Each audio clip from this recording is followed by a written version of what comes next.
Hello, hello! My name is Callista, and welcome back to Pillars of Eternity. In the last episode, we descended down into the second level of Cleoban Rillag. We can see signs of experiments going on here. Oh, hello? You're right. Okay, yeah. Let's... Again, just get in there. Get in there and let me start my timer going. Lovely jubbly.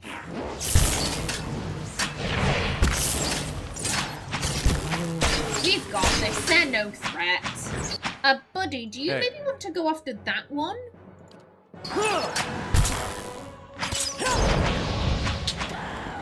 There we go. And again, now we get to take their shit, which is always the best part. I'll see what I can find. Oh. Again, don't mind if I do.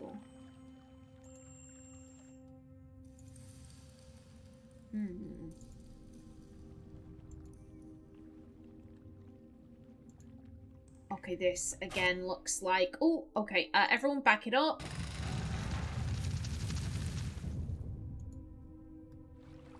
But yeah, this... It all connects to this room in the middle, which, again, I'll leave. I'm content to leave it for right now. A column of hieroglyphs show men and women standing in a line and descending into a pool. The figures that emerge below it stand with outstretched arms and triumphantly serene expressions. Okay.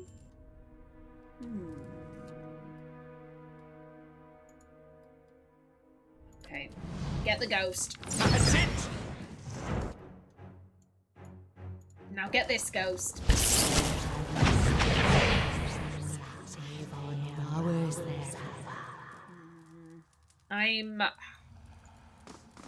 I'm suspicious. Because the images we've seen in these hieroglyphs, it's all been stuff that makes sense. Like, you know, creating the animats. The animats go to war. I don't understand the relevance of that, so I find that quite interesting. 4 egg-shaped stones sit atop short, narrow pedestals, all face, an altar in the middle of the room. The images in this alcove depict a row of pale stones surrounding a suit of armor. Something flows from the stones and into the armor, imbuing it with a golden halo. So yeah, I think this is... Yeah, pale stones facing what should be an animat here. And then down here it was, I think there was like, oh yeah, people lie down and like their soul goes into a pale stone. Something like that. So yeah, this is all about the creation of the animat. And maybe this is saying like, oh yeah, once you're an animat, like it's like a baptism, and you go through it and you'll be really calm and serene. You won't feel any pain.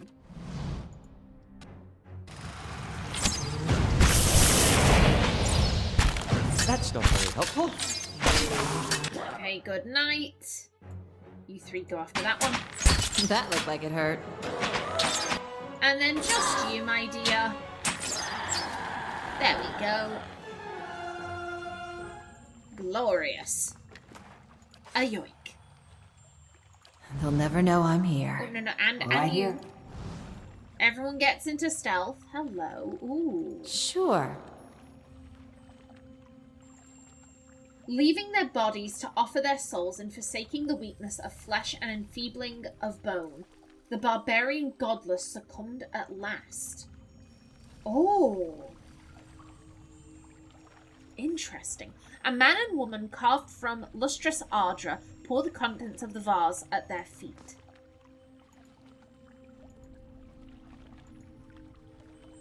If this is going to offer like, hey, do you want to go into the pool? I don't think we should.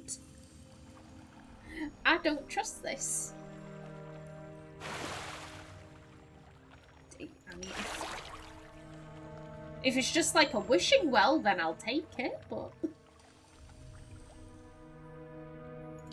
Yeah, I think that was probably for this door down here, but we have pretty good lock-picking skills, so, like, we didn't need it, but...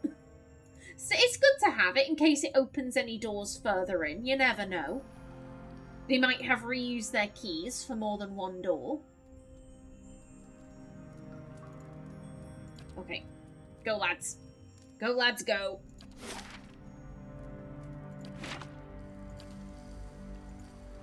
Let's see... Well, I mean, we know what lies beyond. There's this room. Big central room.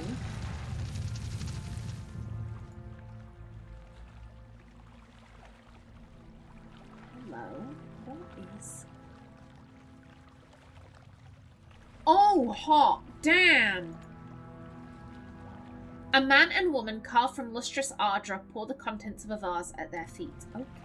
My God! That is stunning. That is actually stunning. Hot damn.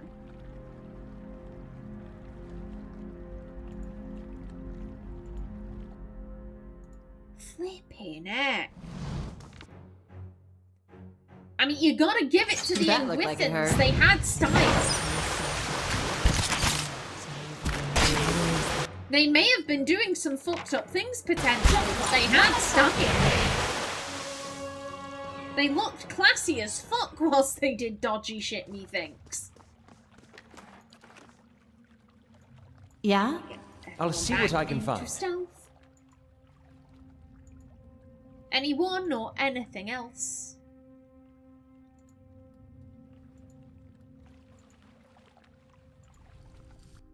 Aha, yeah, you, come on. Go, go, go. This one repels my type. And then, next one.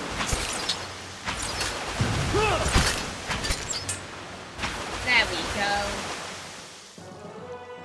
Yeah, they're only little wee rain blights. They ain't so tough. Sure. Again, Yeah? Excuse you. Eyes open. Okay, yeah, it doesn't appear like there's anything else. Just hot damn. Look at that. It's really cool. It's really cool, my goodness. Yeah, I never realised that kind of isometric RPGs could look this good. I didn't know. I've mentioned this before. I've always kind of stayed away from isometric RPGs just because I don't know what it is about this angle, but internally I've always kind of felt like, oh, games like this are too challenging for me.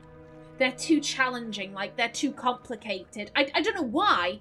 Like I said, it is primarily the angle. It is primarily the angle. Don't ask me to explain myself. I don't think I can. But, oh, hello. Hello. Okay, yeah, I'm gonna finish my point. Yeah, something about this angle always just makes me think, oh shit, this is really complicated. I think because it, it harkens back to, like, Baldur's Gate 1 and 2, Neverwinter Nights, that kind of gubbins. And I always associate, even though I've never played those games, I associate them with being challenging. And because of that, I've always kind of avoided isometric RPGs, and I've never kind of thought that, oh yeah, they can look really good. They've always just looked complicated. They've never looked good in my mind. So seeing that it's so pretty. It's so pretty looking. Hot damn.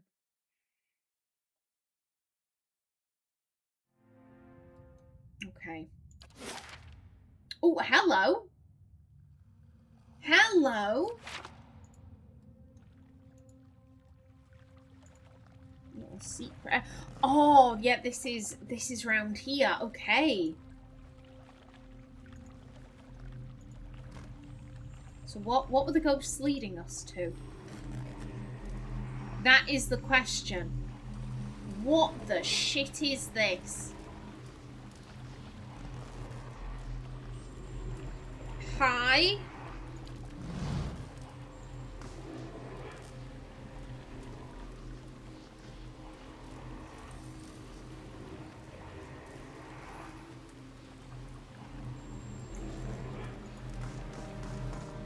Were we seeing the souls of the Leaden Key?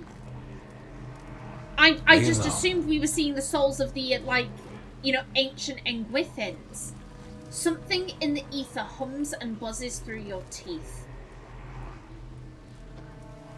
Oh shit, I'm sorry. I'm sorry. I thought you might have loot.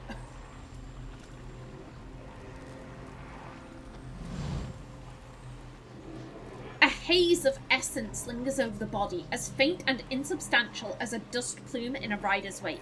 Yet as you draw closer, whispered instructions echo in your ears and anticipation warms your blood. In the vision, you see the same stone machine you approached moments ago, but from a different height and angle, as if through different eyes. You'd heard rumours that some of your brethren were sent here months before, yet you see no sign that anyone has been here. In fact, the cobblestones are covered in a fine layer of dust, ash. You know suddenly what this will cost you, and you are ready. The orders were clear. The effects of the machine in Clearban Rilag were wearing off. A child had been born not far from Deerwood recently, its soul intact. The machine would need to be reactivated. You and your companions take up your positions. You share a final look of affirmation between yourselves. They don't know your name and you don't know theirs, but you know that you're doing the work of the gods together. None of the rest matters. Two carved bands of stone in the middle of the machine grind into motion. They rotate in opposite directions, picking up speed until they spin like freshly greased carriage wheels. A wind shrieks through the cavern, accelerating with the stone rings. You press your hands to your ears and grit your teeth against the noise. You're about to shut your eyes when you glimpse new movement. Rows of triangular flaps around the machine open like petals. You don't know what's happening in the machine, but you feel a tingling at your extremities. Searing pain spread through your body, a hot knife separating every tissue and ligament within you. All the while, it feels as if you're falling through the machine, your stomach mashed against your spine. What happens next is too fast to process. You awaken from the vision to find yourself kneeling and gasping for air, holding your head. You let the tiles between your knees gradually come into focus. As you catch your breath, you remember the strange scene you saw outside Cleant Lee's, where several robed figures fell amidst a howling Beowulf. Looking at the ash scattered across the cavern floor, it is apparent that the Leaden Key has been doing this, whatever it is, all over the Deerwood. There you go.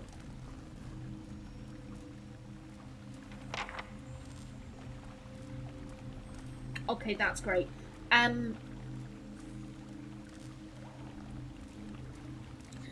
I have a thought. The whole reason why the Leaden Key were here was because a child had been born in this vicinity with its soul intact. I've never questioned where are the souls of the Hollowborn. I've never questioned that. I just assumed that you're like, oh, they're being born without souls. The souls were never present. No.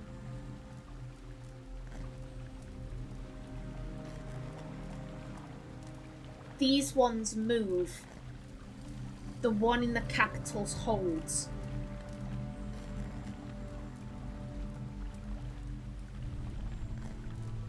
That, if my memory serves me correctly, that's what we were told.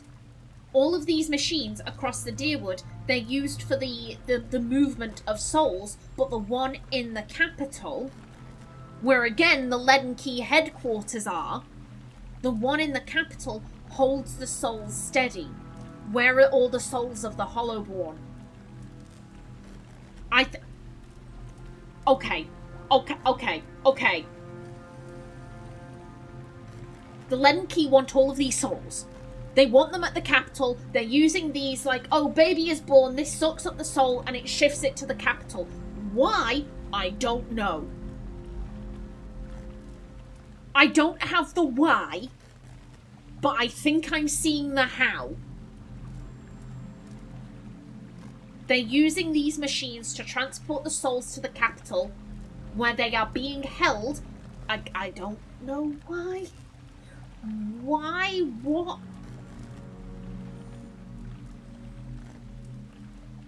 This is a world that seems to run on soul energy.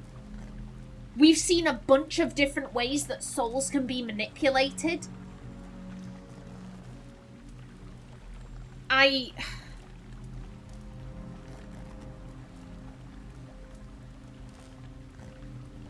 My first thought was maybe they want to build a giant fuck-off animat, but then I was also like, well, where would they find... Admittedly, there is the big fuck-off statue underneath Cadnua, but they're not being directed to Cadnua, they're being directed to Defiance Bay. That's where the hold stone doodad is.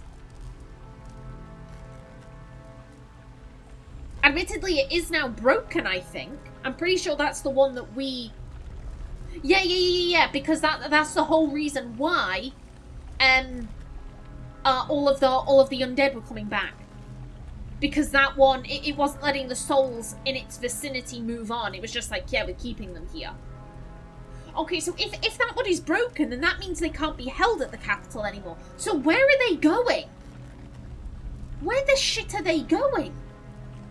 Are they just being moved around indefinitely? They're being bounced from, like, one thing to... It's like, bat, bat, bat, bat, bat, and they're just going all around the country. Like, is that what's happening? Oh, you sneaky bastards. You sneaky, sneaky bastards. I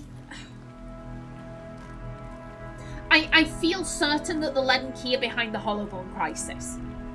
After that, I'm like, okay, you're behind this.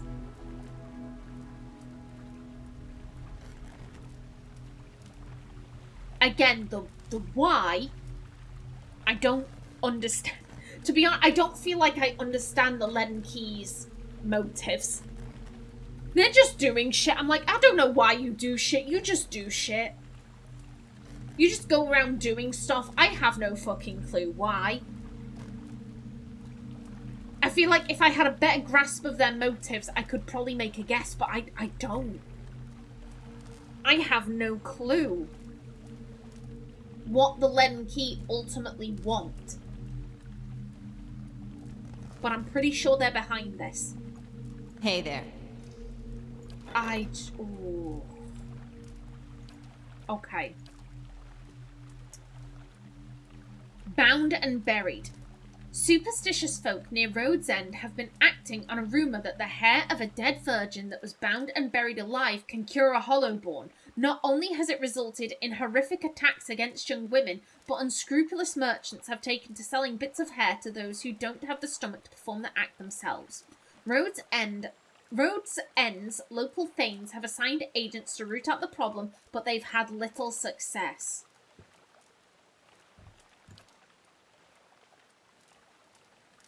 Ooh. There's no one here that I'm like, oh yeah, gut instinct is them. I mean, maybe Maneha?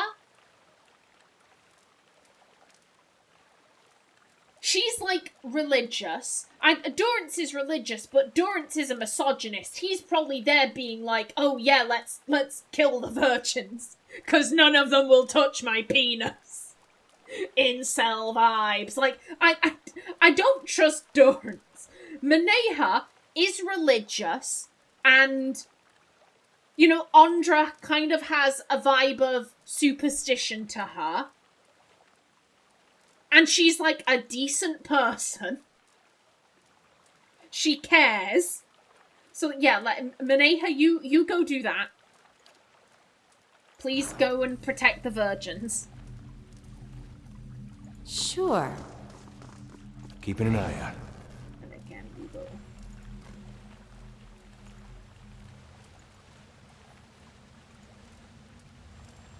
Let's see. Anything? Okay, no. Right here, let's just... I'ma just leave you. I don't think I can shut you down. Yeah, no, there's... It's not looking like there's an option to shut this thing down. We just have to leave it.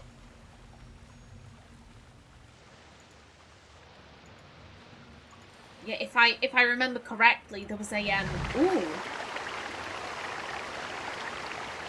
You hear running water and see a small stream that carves its way into the mountain. We will inspect the stream.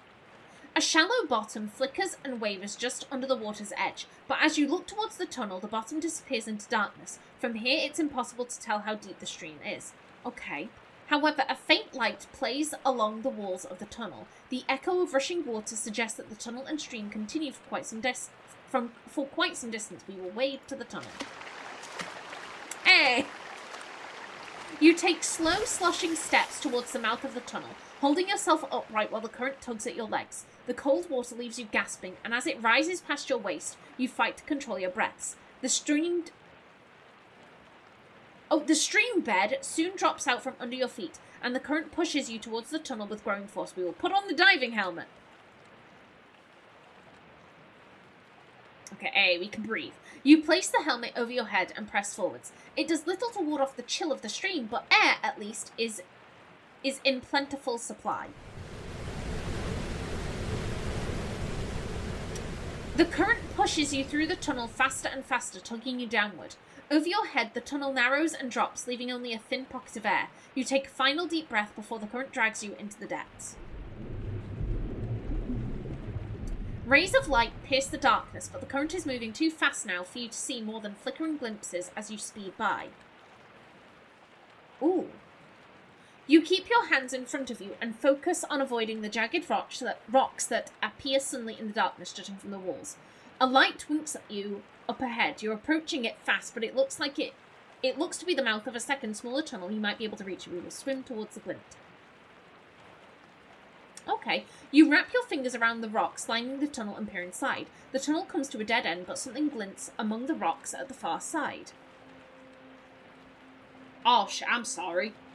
I'm sorry. You pull yourself into the tunnel, which narrows as you progress. At the end, you find a skeleton with a handle protruding from its ribs. You pull it free and push off from the wall, propelling yourself back towards the main tunnel. Ooh.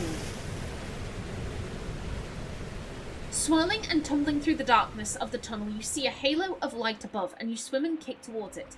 At last, your head breaks the surface. Crawling out of the water, you look at the cavern around you as you massage feeling back into your aching, cold, numb limbs. Oh, and this brings us out here. Okay. Okay, well, what did... Oh.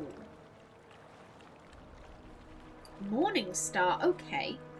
A young weapon with a relatively short history. The rose was forged from blackened Imran steel and topped with a wickedly thorny bloom of petals. The morning star's resemblance to its namesake doesn't end with the head. Its long, faded black shaft also features small thorns along its entire length, causing discomfort even to an armoured wielder. Hakran Grist, a successful adventurer from the Red Seren seaside village of Salt Hollow, had the gnarly weapon made after his friends joked about how nothing could grow in the alkaline soil of their home. Hakran used the rose to defend Salt Hollow from bandits and to help his comrades kill 2 skydrakes who had made their lair near a road leading into the village. When Salt Hollow no longer held the wonder for them that it once had, Hakran and his friends made their way to the Deerwood to seek their fortunes in the ruins of Eglanfath. They have not been heard from since. Well, yeah, they died. They died here. Sucks for them.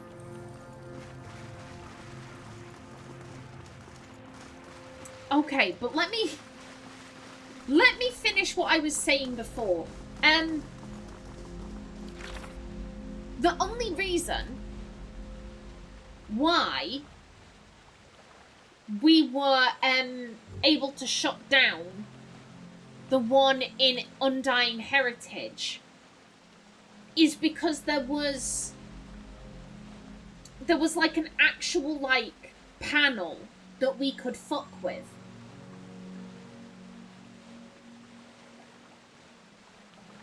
It didn't seem like there was a panel there, so yeah, I guess we just have to leave this one be.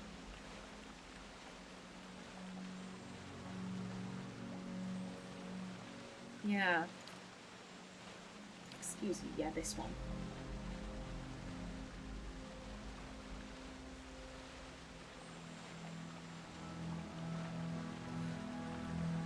Yeah, so the Leaden Key are behind the Hollowborn crisis. Ooh.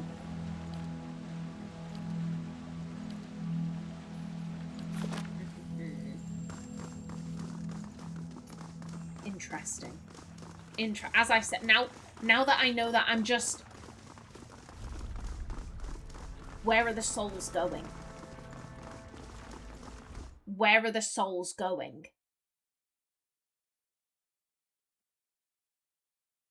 Because it's not that the babies just have no souls. It's that they clearly should have souls. But they're being removed. So what do the Leaden Key want with all of these souls? I can't imagine they're just, like, letting them go. Like, no, they have to be going somewhere for some purpose. Ooh. A broken bridge lies before you. Most of it appears to have crumbled into the river centuries ago, leaving 2 jagged ledges on either side of the water. You see a forested valley on the other side. You might be able to jump across the gap. We will jump. You clear the gap without incident. Excellent. You couldn't have done that going in, Ximena. You couldn't have done that going in. No, clearly not. I'm half tempted to speak to the Glanfathans again.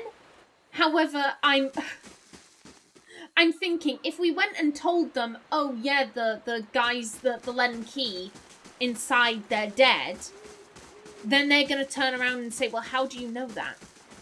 How do you know that they're dead? Unless you've been inside too, now we have to kill you. So I think we just kind of have to leave them be.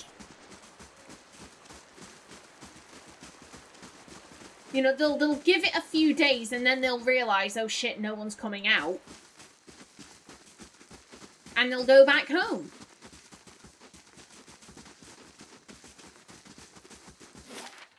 Okay.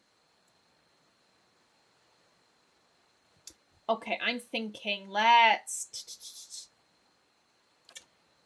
Yeah, we're going to go back here. We're going to pick up that dragon's egg. And then let me... You know what? Let me take a look at my quests. Let me take a look at my quests. What do we have? Yeah, that's the grieving mother.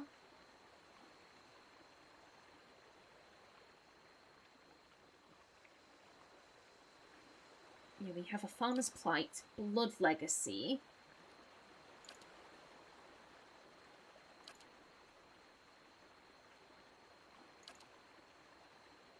Okay, these are that. Okay. Yeah, nest egg. Cat and mouse. I don't know what to do about this.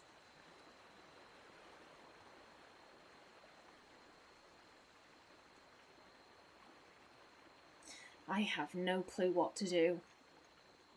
This is frustrating. I wish I had done this before the White March.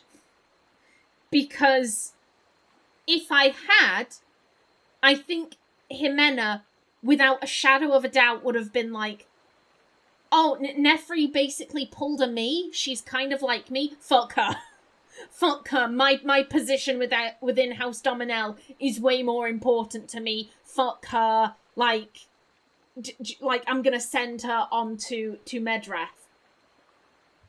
But because of that incident where she killed the low tide for ultimately no reason. I've said it before and I'll keep on saying it. It's changed her. It's changed her. And I do think she would be thinking, do I really want to send this woman to her death when I see so much of myself in her scenario? If I were in her shoes, would I want to be treated with kindness or would I want to be thrown to the wolves? I would want to be treated with kindness. And this would have been so much easier to do before that DLC. This would have been so much simpler. I could have done this without feeling any guilt. And now I'm just like, oh shit. Oh shit. Why? Why do you do this to me? I am... Moo. Moo, I say. Well, I am out of time for this episode. In the next one, we will go get that dragon's egg and we will return to Deerford Village. But until then, Please remember to like if you enjoyed, leave a comment below, and if you wanted to subscribe, it would be very much appreciated. A special thanks to my channel members such as SM2K, Christopher K. Davies, CGG, The Named User, and Kevin Bicknell. I've been Callista. Thanks for watching, and see you in the next episode.